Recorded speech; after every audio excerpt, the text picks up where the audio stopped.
Could you turn it up a little bit? Pop star Cheryl is a multi-platinum selling artist and performer.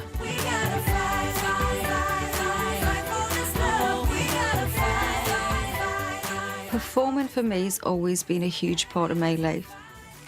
My mother always said to me that I came out of her knowing what I wanted to do and who I was. Cheryl rose to fame on the TV talent show Pop Stars The Rivals, winning a place in the band Girls Aloud. After a series of top 10 hits, Cheryl joined the judging panel on The X Factor and launched her solo career. Now, as one of the most photographed women in the world, she's graced the covers of magazines like Vogue. I'm quite extrovert in the performance side and the show business side, I guess.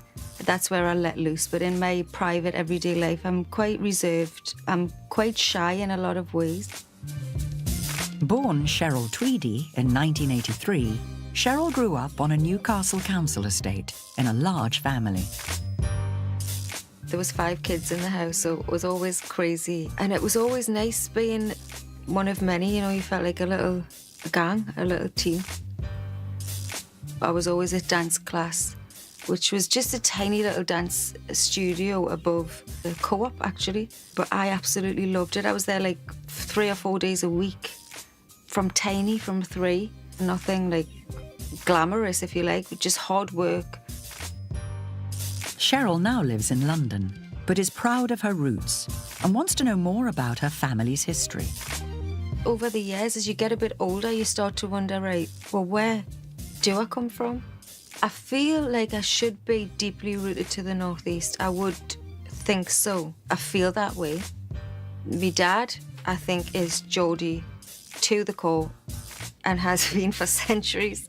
My mother's side of the family always feels a bit more mysterious for some reason. I just would really like to have those questions answered once and for all. That sounded really good. No more. On fire. One more for love? Yeah, why not? Okay.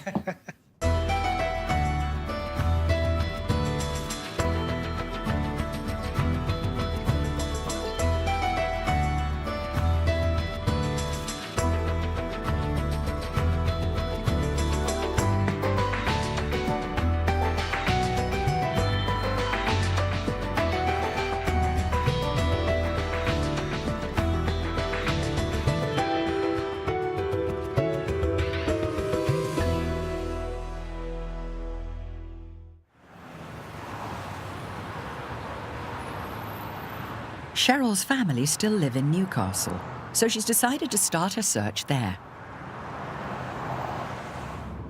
Her youngest brother, Gary, is giving her a lift back to their old neighbourhood. This is just literally where I grew up, all these roads. That's the church, which used to be the bingo. Yep. There's no bingo? Church. The bingo has moved into the church. So What? they've done a swap. There's Heaton Bingo Club in the church. You're joking. They have swapped around. For what reason? And now the church is the bingo and the bingo is the church. That's crazy. It's so random, isn't it? I used to work in that cafe, JJ's. It's still called JJ's.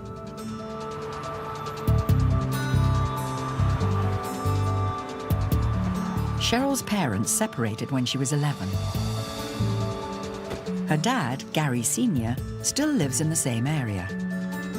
Cheryl wants to find out what he knows about the family history.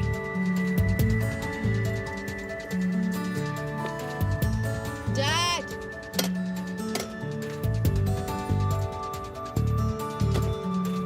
Hi, sweetheart. You right? No, you come on. I've seen you for a while. I know.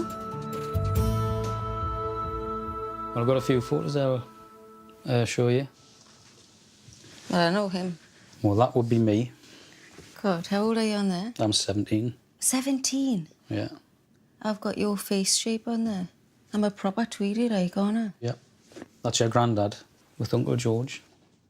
Gary's father, Brian Tweedy, died in 1980, when Gary was just 17 years old. We lost our dad at the age of 39. Do you remember him, Dad? Very sure, yeah. As much as you can remember somebody for 17 years. I know, it's crazy. It's mad now that I'm like in my 30s to think he's just a few years older than me when he died. That's your great-granddad. What's his name? William. William Tweedy. Billy used to get. He was a crane driver in shipyards. So we've been here for at least 3 generations. Or at least, yeah. And that's Nora. That's your great-gran with Bill. So she was your nana. Yes. My nana. Your Nora. great-gran. Nora, yeah. What a nice name. Oh, Nora. Nora. And the last one I've got is Nora's mum. Nora's mum. Yeah. So your great-gran. Mm. So that's my great-great-gran. That picture? Yes. Kelso. Never. Kelso. That was her name then, yeah, Kelso. Mary Kelso. Oh, Mary Kelso. It's amazing to have photographs, though. Yeah. Not just names. They all got good teeth.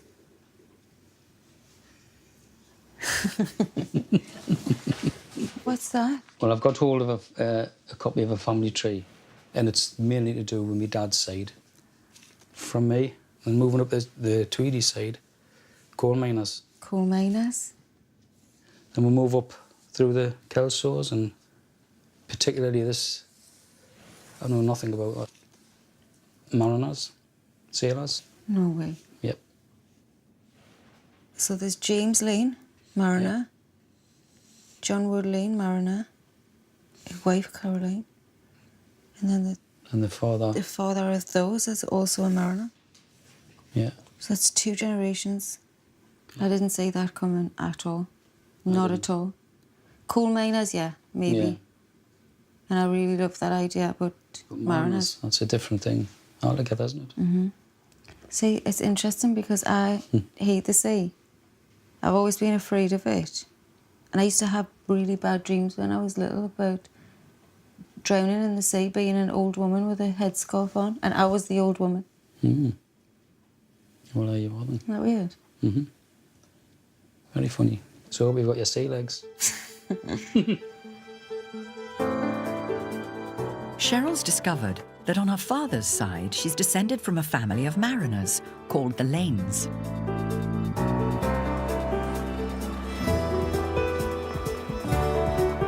She wants to know more about her seafaring ancestors. She's come to the Discovery Museum in Newcastle to meet Carolyn Ball, who runs the archives.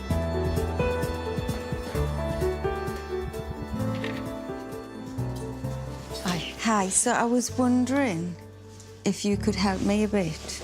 Oh, I can try. I brought over this family tree, which is basically at the moment all I have. Okay. And I was looking through it all, but I'm really focused. I want to know more about these 3 mariners up here. Okay. John Wood's quite an unusual sort of name. So what we've found is what's called a mariner's ticket, which we've got here, which is what they would need to go to sea. Right. So if I just take it very carefully out of that for you, and if you want to have a look. So it says John Wood Lane, born North Shields, 1826, 30th of January. And it looks as though he went to sea as a mariner's apprentice. How old was he? He was 1845, so he was 19. Oh, wow. Super young. 5'6". He wasn't particularly tall. Nothing changed there then. Brown hair. Yeah. Fair complexion. Marks on person. Cut on forehead. Wow, that's his signature. Yeah. This is what allowed him to go on board ship and to actually sail around the world. It was his permit, if you like, to work. It's crazy to think that like, I'm holding it and he used to hold it. Yeah. Isn't it? Yeah. And it would be a really important document for him as well. So it's crucial that It gives you the chills. Cheryl's 4 times great-grandfather, John Wood Lane, started work as an apprentice mariner in the 1840s. By this time, Britain was a powerful seafaring nation and ruled an empire that stretched from North America to India. Trade was its lifeblood, and mariners like John in Britain's expanding merchant service were crucial to transporting goods and people across the world. It was a career that offered adventure and opportunity. We did find something else about John Wood Lane. Right. So wondered whether you would like to have a look at that. I'd love to. OK. I'm not going to tell you what this is, but perhaps you'd like to open it and have a look.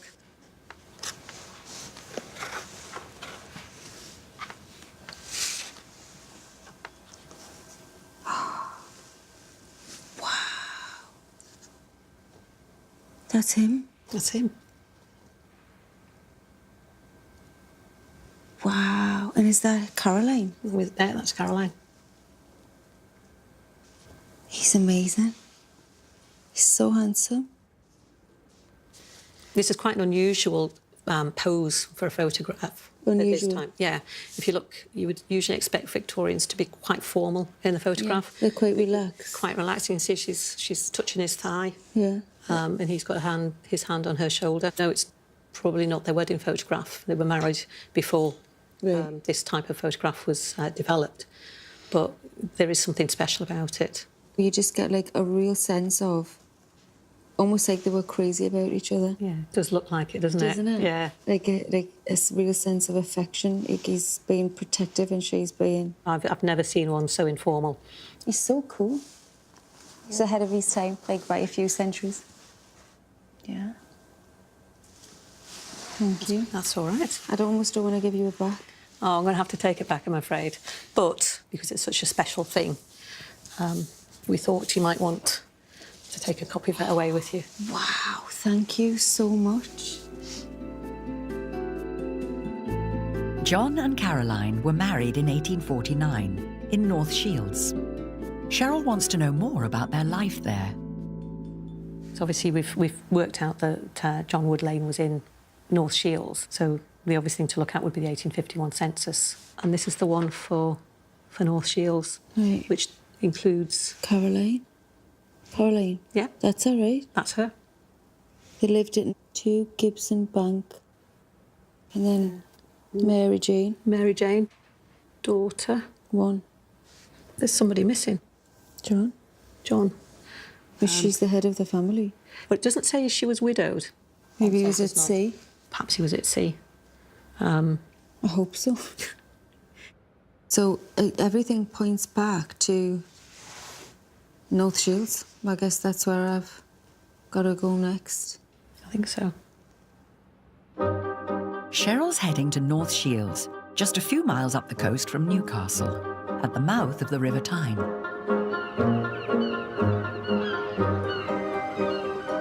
She's arranged to meet historian Dr. Dan Jackson at the North Shields Registry Office to find out more about John and Caroline.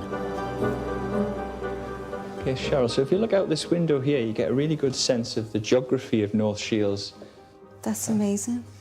I got a copy of a photograph of my great-great-great-great-grandparents. Fantastic. John Wood and Caroline. And he was a mariner. He was a mariner, yeah. Mariners were known to be really snappy dressers. That's what I Yeah, said. He looks amazing. They had a lot of swagger about them. Yeah. That's what they were known for. And then I got this census from 1851. So they're living at Gibson's Bank, which is just there. Can you see where the greenery is? No way. That was the bank itself. But they lived on these stairs because the land, as you can see, is quite a steep bank. So you had these precarious houses kind of clinging to the riverbank, where all these people lived on top of one another. Wow. So this was known as the Low Town, and that's where the sort of working class people lived. This was the place where all the sort of spit and sawdust pubs would have been, because you can imagine all these sailors coming into the Tyne. Yeah, of course. And the sort of things that sailors like to spend their money on was all catered for down on the low road. So it was the sort of place you had to have your wits about you. Right. It was known to be quite a violent place at times.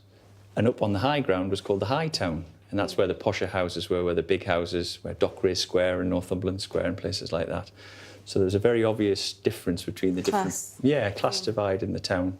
So they would have lived in like a small house here. Yeah, there's a report from the time that says people in Gibson Stairs were living in about 4 to a room. Oh, wow. There's all sorts of industries. There's everything you can think of: shipbuilding, sail making, mast making, anchor smiths, you've got roperies where women used to work. So it was incredibly busy. When John and Caroline lived here, North Shields was a thriving port. The town's location at the mouth of the River Tyne meant easy access to the northeast's coalfields, which were fueling Britain's industrial revolution. Coal was loaded onto ships and sent down the coast to London, and also as far afield as the Baltic and North America. Sometimes when men were away at sea, they could be away for 2 or 3 years at a time. 2 or 3 years? Yeah, depending on where they were going. So I guess the woman then had to be quite confident, tough, independent. If their men are away at sea for 2 or 3 years and they're living in an environment like that, do you have to be a tough woman? Absolutely. And the women of North Shields were known to look out for each other as well and to support each other. Can you tell anything from this photo? He looks like he's doing well. He's probably qualified or his apprenticeship is over. I would have thought, just judging by the clothes he's wearing, if nothing else. And he's got the cap at a jaunty angle. He's got the expensive watch chain. Looks like a velvet waistcoat as well. Yeah. All pretty expensive gear. Really? So, yeah. He would have been doing well, and his wife's dressed smartly as well, by the looks of things. Yeah, that's a brilliant photograph. Isn't it? It's fascinating. A useful place to go next would be to find out about his career at sea, see where he went.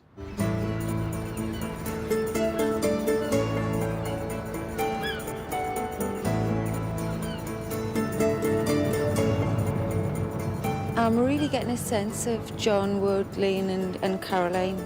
More so the fact that I've seen a picture and I'm aware of how they actually looked, how they dressed, where they lived.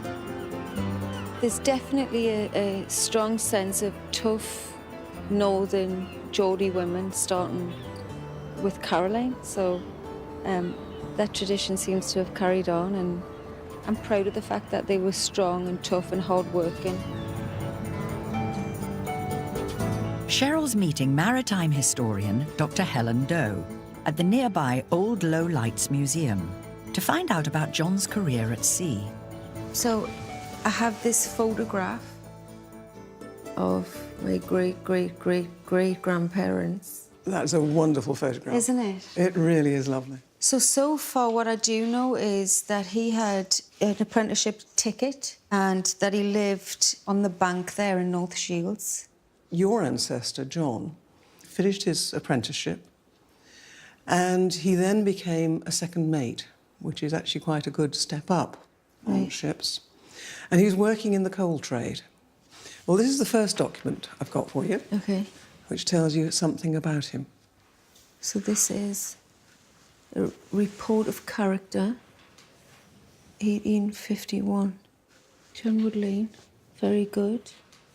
Oh, wow, so on this page, he's the only one that has a very good for his conduct. Yes, indeed. What does that say? Sobriety. Sobriety, very good. So he wasn't really a drinker, I guess. That's right. And that was important on ships. I'm sure, yeah. So you've got one very good, which is your ancestor, 2 goods, and this gentleman here, he's just got middling. So the ship is the Brack, and at the end of the voyage, the master would give them their discharge papers, which would show how well they've done. Reputations could be made over a long time, but equally could be lost quite quickly. Right. Have a look at this one that I found for you. Now, this is a ship called the Spirit of the Deep. Right. Date of the occurrence entered with date and hour. So there was an occurrence. Oops. So you got the location. Hong Kong. Yeah. James Lane. That's his brother. So he's on another ship, but in Hong Kong. Oh, wow. James Lane was 7 years younger than Cheryl's 4 times great-grandfather, John, and had followed in his big brother's footsteps to sea. And what does that say? He's badly behaved? Yes. What did he do? Went ashore without leave. So he's gone AWOL, basically. And that was in December on the 21st. And then Monday the 22nd... James Lane returned Returned. to the boat. On board. unfit Unfit for the for remaining the remaining of the day. yeah, until The 29th. the 29th. What the hell was he doing? So from the 22nd to the 29th, he was unfit. And it doesn't specify. Maybe he was drinking Perhaps he was drunk. for 4 days, 5 days, a week. Now, if we go down a little bit further, there's a little more here. So we've now got 1 month later. We've gone from Hong Kong to Singapore. Singapore. And we got 11:30 a.m. James Lane. Called me. A bloody snot Yeah. of, what is it? And struck me And struck me. in the face. Oh, wow. This is the mate. And he's saying he struck me in the face, for which I put him in irons. Then, the next day, you've got James Lane again, but this time he's taken before the master, found guilty, and he's fined for the offence. It's a big contrast to his brother, but again, quite an intriguing character. And obviously liked a bit of the naughty side. Shall we go back to John? Please. Now, look at this certificate. He was a master, he became a master. Was he then like second or next to the captain? He is the captain. Oh, he is the captain. Yes. Master mariner means you have the ability to be the captain of a ship. He's done it. That's incredible. John became a master mariner in 1855 at the age of 29. By this time, the merchant service had introduced tough exams to ensure only the most qualified men became masters. John would have needed to be able to read and write, as well as navigate by the stars. Masters were also responsible for delivering the cargo to its final destination and bringing the payment back. Ship owners were desperate to find men they could trust, and John would have been in demand. Turn over and have a look on the other side.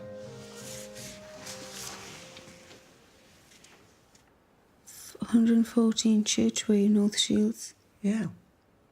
That address shows that he's really come a long way. Church Way is up there, Hightown. Oh, wow. So he's now living in a more salubrious area.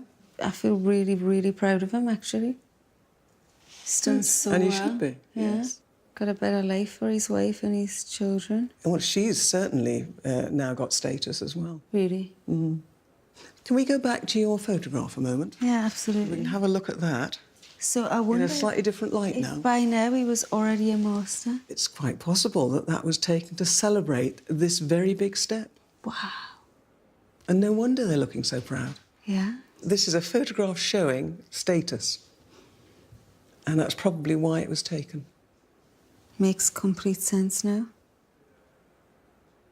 And the first ship that he became master of was called La Belle. Isn't that nice? And here's the final document I've got for you. Agreement for foreign going ship, La Belle, Yeah. on the 19th of August, 1857. So it's going from Conway and it's going to Quebec. That's him away from home, I guess, for... Months at a time. Yeah, a Several long, months long by the time. time he's got across. And as captain, as the master of the ship, he's in charge of selecting the crew. And this is the crew that he had Not James. from Wales. Oh, God. James Lane. Oh, yes. He's got his brother. here. Oh, dear. Maybe he behaved for his brother. James has been in trouble on the Spirit of the Deep. And you can see it shows here the last ship he was on was the Spirit of the Deep. So he obviously hasn't had any work in between. I'm actually not surprised that he recruited his brother, James. Why is that? It's just typical, like, Geordie mentality to always keep your family involved. I mean, I'm sure any other master wouldn't have wanted James aboard, given his previous... Given his background. Yeah. But, No, I guess that I reckon that John could have kept James in check, and he would have liked to give him another opportunity and chance to earn some money, I suppose, and that's very typical still now of the Geordie mentality.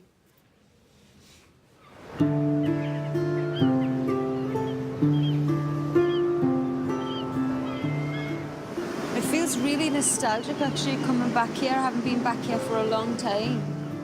We used to come here as children and play on the rocks, pick sea snails, build sand castles. This is real childhood stuff for me. This is real memories. John Wood Lane and Caroline probably came here. They probably knew this exact spot.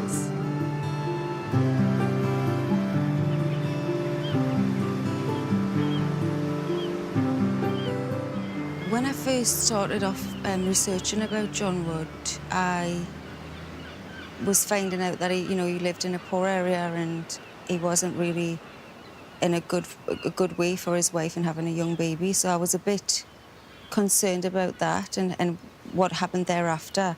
And to find out that actually it improved is such an amazing thing to witness and to discover. And I feel like, in a way, that's kind of what happened with me. So I relate to the fact that you have to, hard work pays off. When we were younger, if, a friend or family member got into trouble, you'd see a little tow rag. So James, to me, seems to be that member of the family. I kind of like him. I've got a little bit of a soft spot for him.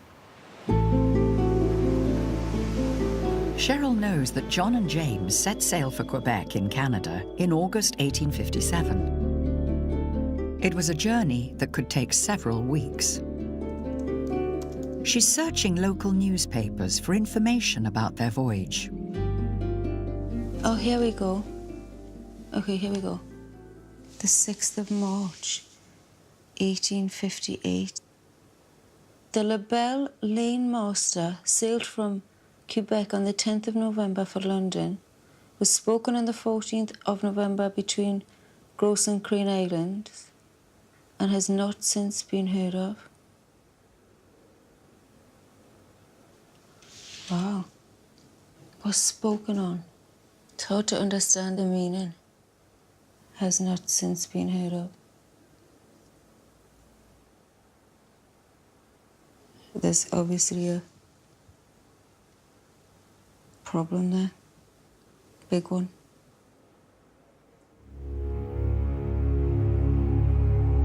On La Belle's return voyage, John and his brother James would have sailed up the St. Lawrence River, past Gross and Crane Islands, and out towards the North Atlantic. Cheryl's arranged to meet Dr. Simon Wills at the Watch House Museum near North Shields to find out what the newspaper report means.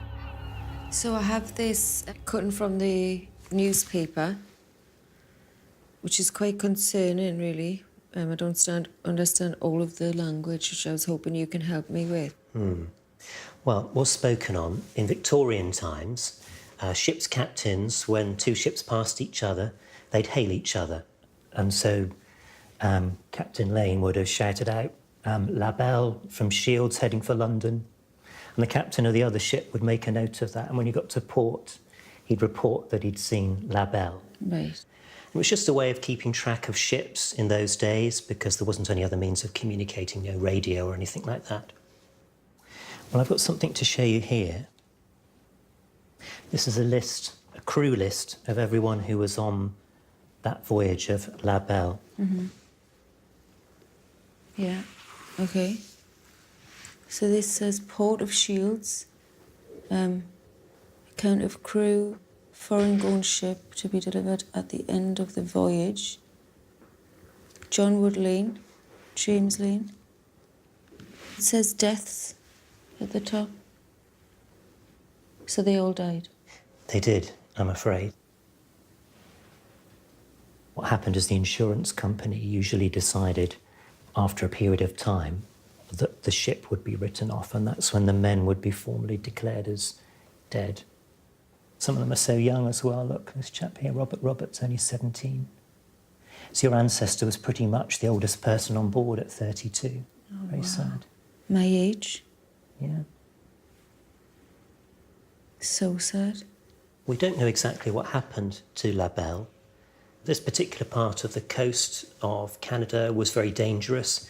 It was the winter, November time. There was lots of ice floating around in the St. Lawrence River, lots of other ships.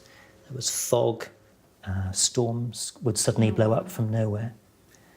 And ships would just disappear. And it just vanished. How long would a ship take to sink like that? Or would, I don't... Depends on what happened. It could be as little as 15 minutes, half an hour. Really? But even if they were thrown overboard or managed to get off the ship, the waters that time of the year would have been So freezing cold, so they wouldn't have lived very long.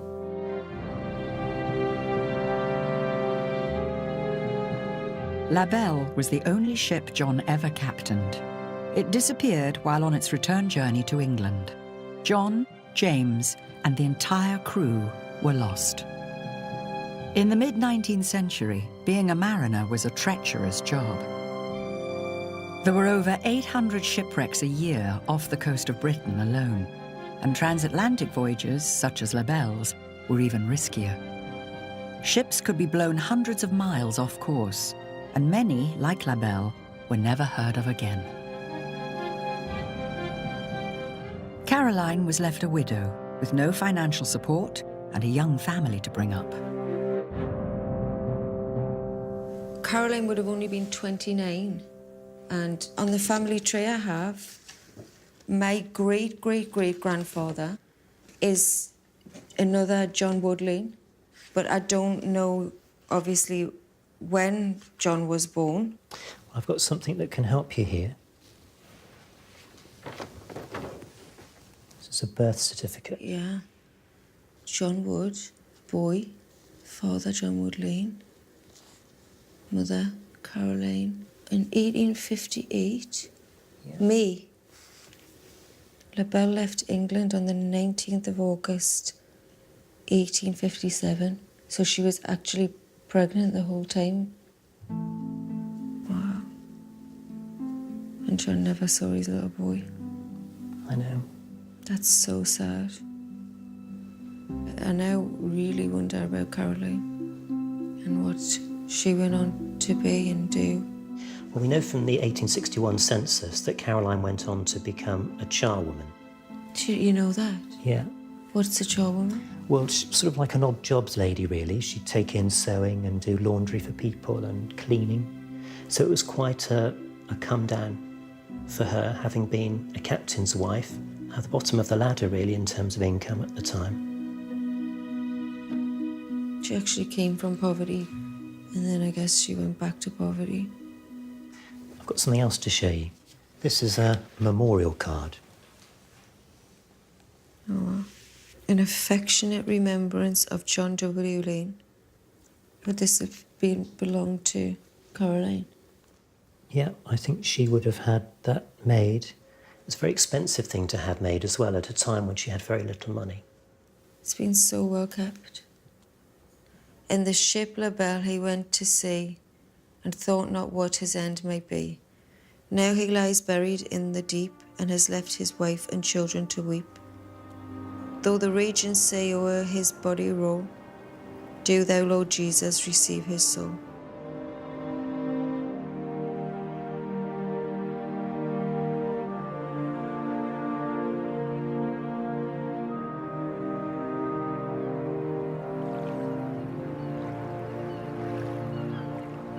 I was hoping that he had a long and successful career because of how hard he'd worked to get there, and that the kids would have been okay and set up for life, and Caroline would have been good. Yeah, I feel sad now.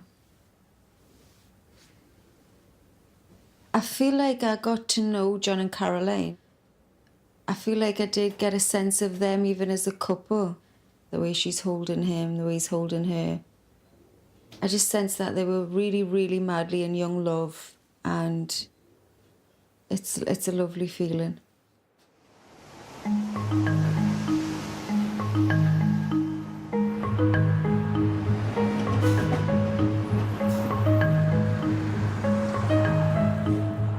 Cheryl now wants to find out about her mother's side of the family, and she's back in Newcastle to see her mum, Joan.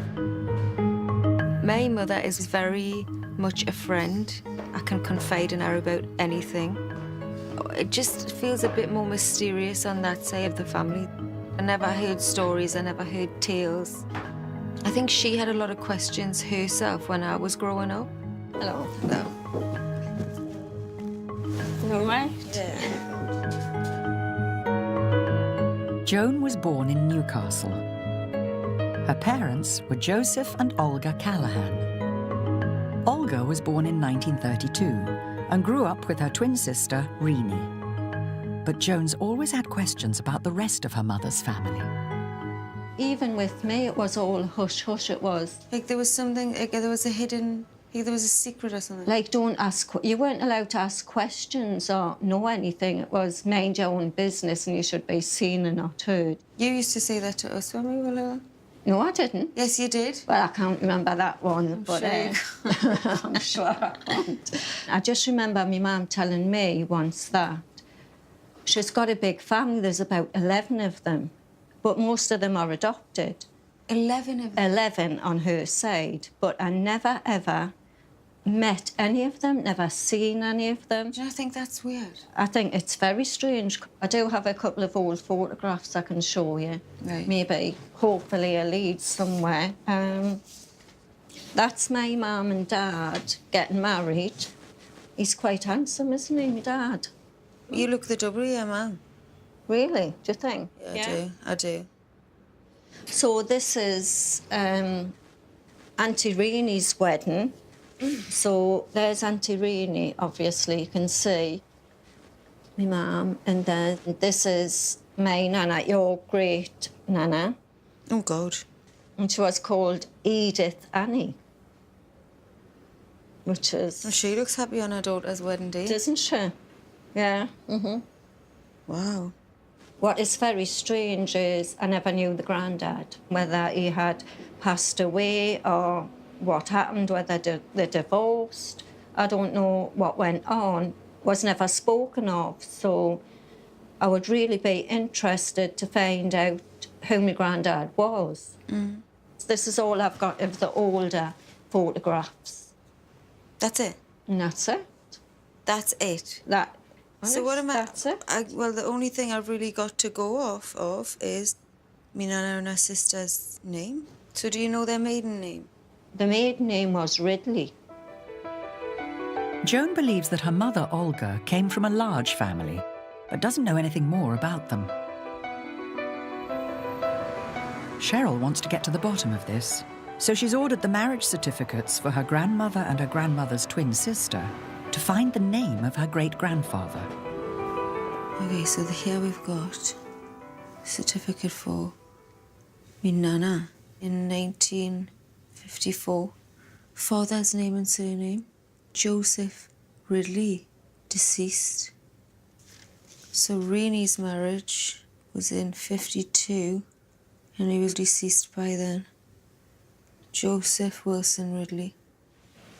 So I'm gonna now see if I can find Joseph Wilson Ridley. There we go. Okay, so this is the 1911 census.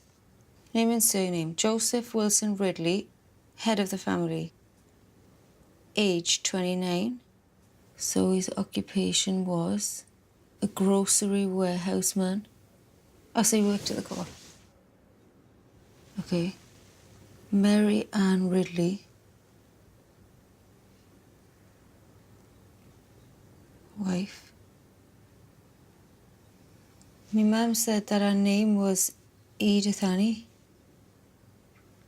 So something's off here. Something's off here. Cheryl's discovered that her great-grandfather was called Joseph Wilson Ridley. He lived in County Durham, not far from Newcastle. She's also found out that in 1911, he had a wife called Mary Ann, and they had 3 children together. Cheryl's not sure how her great-grandmother, Edith Annie, fits in. She's also found Joseph in Army Service records online. Name, Ridley Joseph Wilson. Regiment, Durham, LI. Your service reckons from the 15th to the 12th, 1914. Place, France. So he must have gone to France.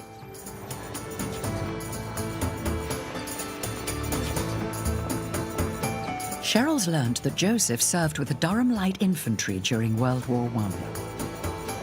He volunteered to join up soon after war broke out, at the age of 33.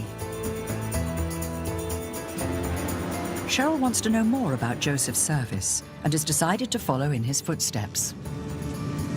I find it pretty amazing that my mum's grandfather has been completely forgotten, considering he fought in the First World War. You would think there would be tales and stuff like that passed down, but nobody seems to know anything. A distant relative Cheryl doesn't know has sent a letter with some more information about Joseph. So I have this letter that I'd like to read.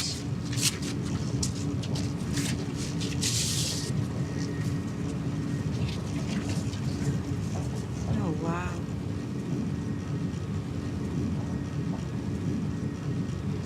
So handsome again.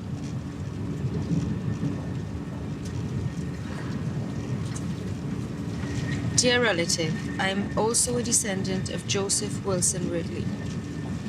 He was my grandfather, married to my grandmother, Mary Ann, and they had 8 or 9 children together before she died in 1930.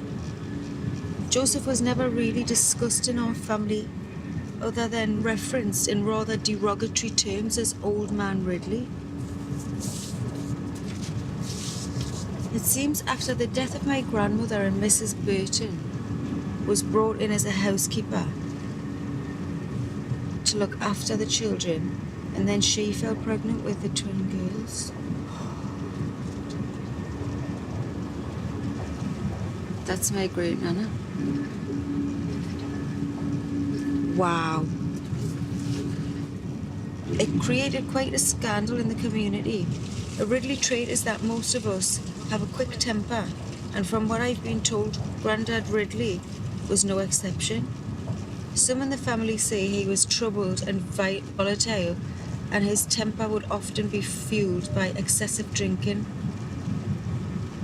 But he also bore other Ridley traits, undying generosity, and was at times quite fearless.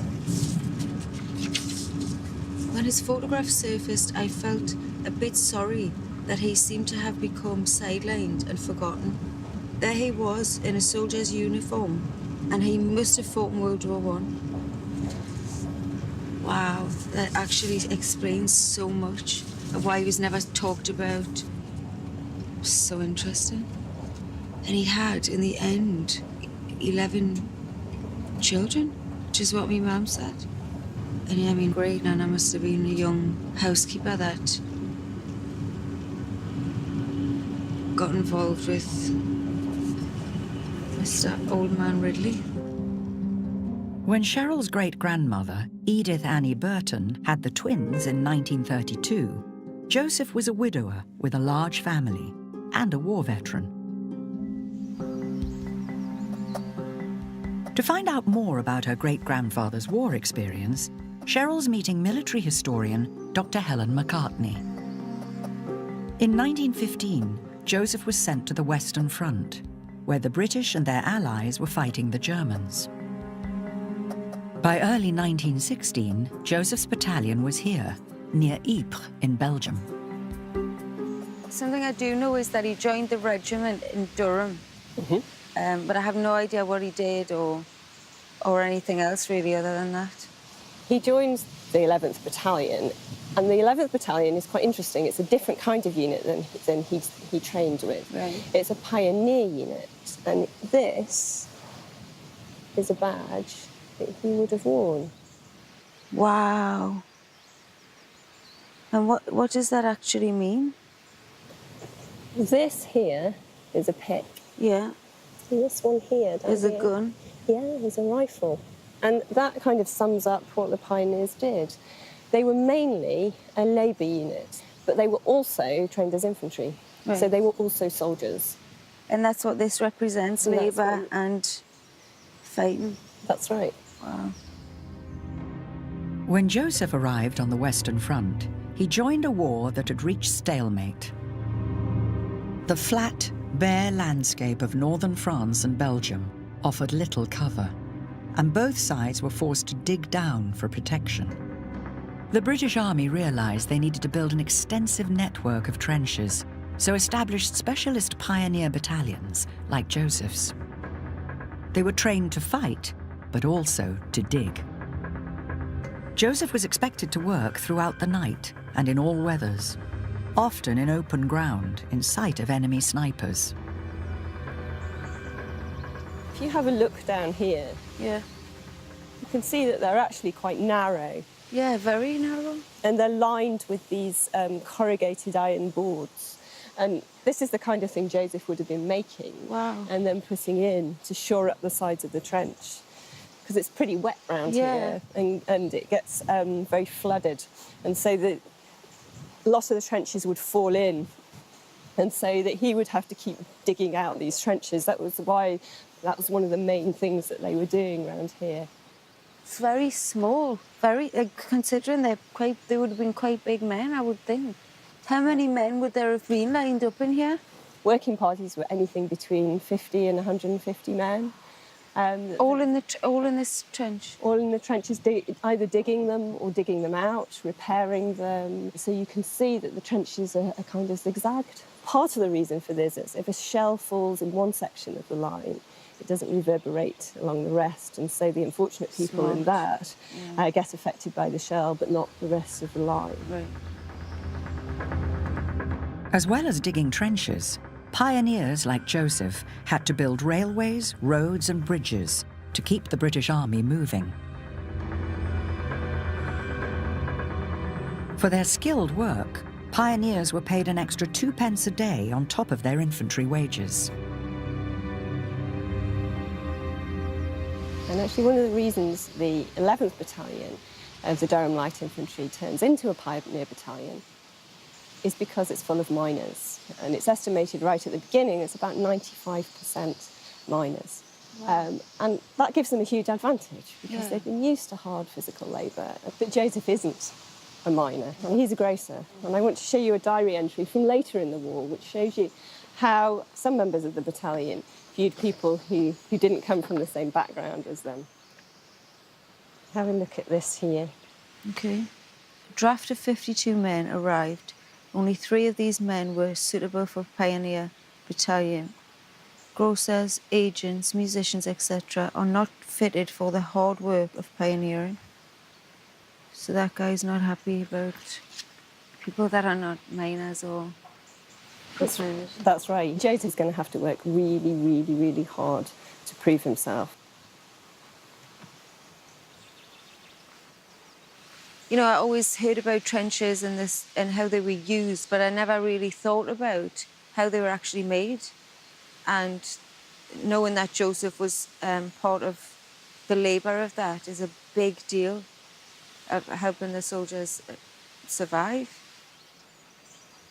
Reading that diary entry, I think he was maybe struggling a little bit to fit in. Yeah, he probably had a bit of a tough time trying to prove himself. In July 1916, Joseph's battalion was ordered south, towards the Somme in France, where a major offensive by the Allied army to break through German lines had already begun. The first day of battle had claimed more than 60,000 casualties, and by the time the fighting ended, months later, that number would rise to over 1 million. The Battle of the Somme would prove to be one of the most devastating campaigns of the war, and Joseph was heading straight into the middle of it. It's actually pretty amazing to think taking the same route as Joseph would have been 100 years ago, exactly, more or less, he would have been leaving the Belgium-France border, headed to the Somme, which is where I'm now on the way to prepare for battle. He must have been absolutely terrified. Cheryl's meeting battlefield guide, Paul Reed, outside the village of Guillemont. My great-grandfather was on the Belgium-France border, so I don't know what he did when he left there and came here for battle, and I was hoping you could help me with the rest. Sure. Well, he would have marched down to the Somme. So when you say marched, though, you don't mean like marched, or you do? Yeah. When they marched down from Belgium, where you've come from, they literally marched. They marched for an hour at a time. It must have been for days, no? Yeah, days. It would have taken days to get down here. And when he got here, the Battle of the Somme was 2 months old.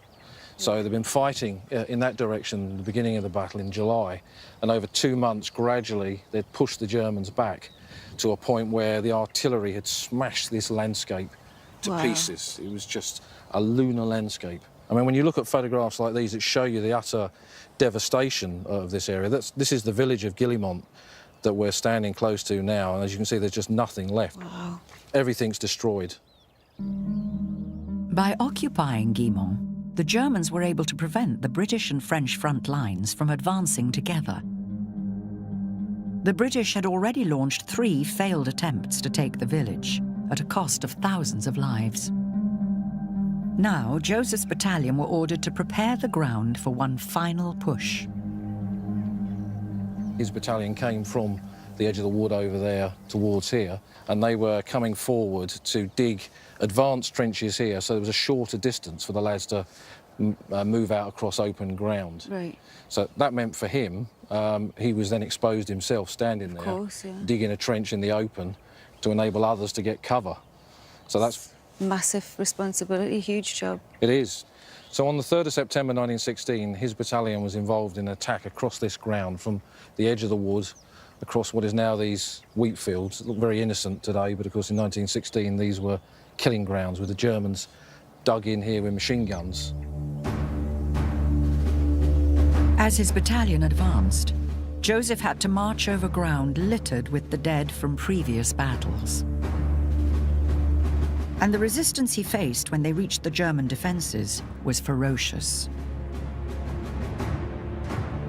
After a bitter struggle, the British captured Guillemont at a cost of almost 2,000 casualties. But there was no rest for Joseph and the pioneers. His job was to assist in then defending this village, because once you captured it, the Germans would attack and try and take it back again. Right. So you needed to put up defences, barbed wire to stop them getting back in, build machine gun positions, shelters for the infantry and the officers and so on. So he's out there doing all that. The pioneers stayed there for days and days doing the work. Theirs is a task, really, that never ends. Yeah, and they're exposed. Very exposed. He's a brave man. Brave man, yeah. So in the fighting, they lost some of their leaders. So your great-grandfather was suddenly promoted. He was given promotion to Lance Corporal. That's one stripe on his uniform. He would have had to have proven himself and worked hard to do so. Yeah. And I find it really actually quite lovely under the circumstances. I'm really proud of him. It's actually surreal to think that we're stood here like 100 years later with the luxuries we now have because of their sacrifice. Exactly, exactly. I mean, the Great War is one of those things that it's about ordinary people like your great-grandfather in extraordinary circumstances. Yeah. When we look at a battlefield like this 100 years later, I mean, it looks, to all intents and purposes, as if it's recovered. But the reality is it's never really recovered. Human remains are still uncovered every single year. Oh, my God. So, I mean, look in any direction now, you're looking to a place where there are still soldiers out there. And it's one great big cemetery, really.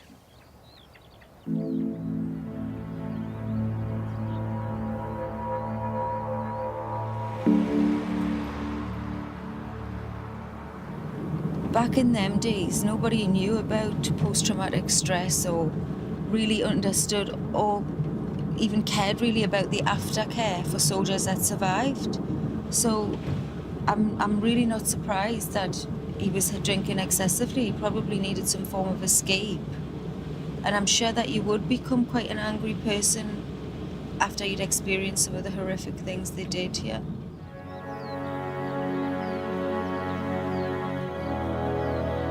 The war dragged on for another 2 years of bloody fighting, finally coming to an end in November 1918. It took months to bring the troops home, and Joseph returned to the UK the following summer, having spent nearly 4 years on the Western Front. He had seen the war through from start to finish. Joseph went back to work at the co-op and had a further 4 children with his wife, Mary Ann, before her death in 1930. 2 years later, when Joseph was 50, Cheryl's great-grandmother, Edith Annie Burton, gave birth to their twin daughters. Joseph and Edith Annie were never married. Joseph died in 1951, 8 years before Cheryl's mother, Joan, was born.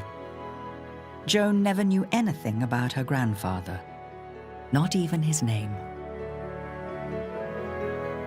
Before she leaves France, Cheryl's visiting the nearby Pozières Memorial to pay her respects to some of the soldiers of the Durham Light Infantry who never came home. It really makes sense now. It all comes together as to why nobody really spoke about Joseph, and he was kind of a mystery in the family.